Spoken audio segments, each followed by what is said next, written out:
We're going to begin, though, with the breaking news overnight about the extraordinary effort to protect President Trump after a security threat overseas.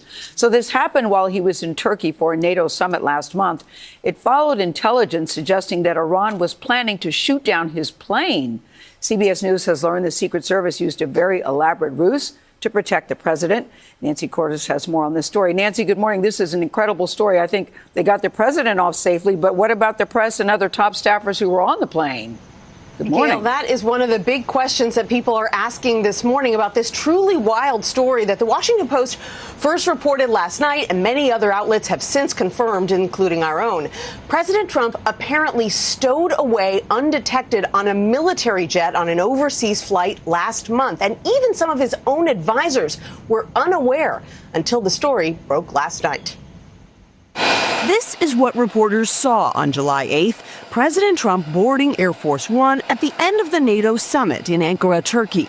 This is what they did not see, a Turkish airport catering truck pulling away from Air Force One a few minutes later, secretly ferrying President Trump to an Air Force C-32A nearby, according to a U.S. official. Certainly a decision to move the U.S. president from Air Force One to a different location and to obscure his movements indicates an assessment that the level of threat was really at a high point. That threat came from Turkey's neighbor, Iran. Hostilities between the U.S. and Iran had flared back up during the NATO summit, and U.S. intelligence had detected a credible plot to fire a missile at Trump's new Air Force One, gifted to the U.S. by Qatar. An older, more fortified Air Force One was flown in as a precaution.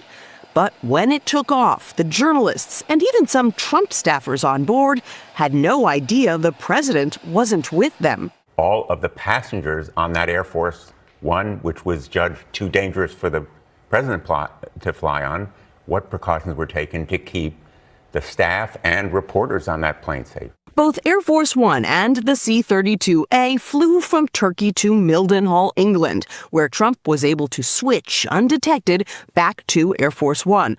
Reporters asked him why they had been told to close their window blinds before takeoff from Turkey. Because of the sleazebags that we have to deal with. We asked White House officials for comment on all this, and they didn't deny the story. They simply said the new Air Force One is a state-of-the-art aircraft equipped with high-level security. But even before this, we knew that the jet is going to be taken out of commission for a time this fall so it can be outfitted with more security features after being rushed into service last month. Vlad? All right, so basically they didn't really give an answer.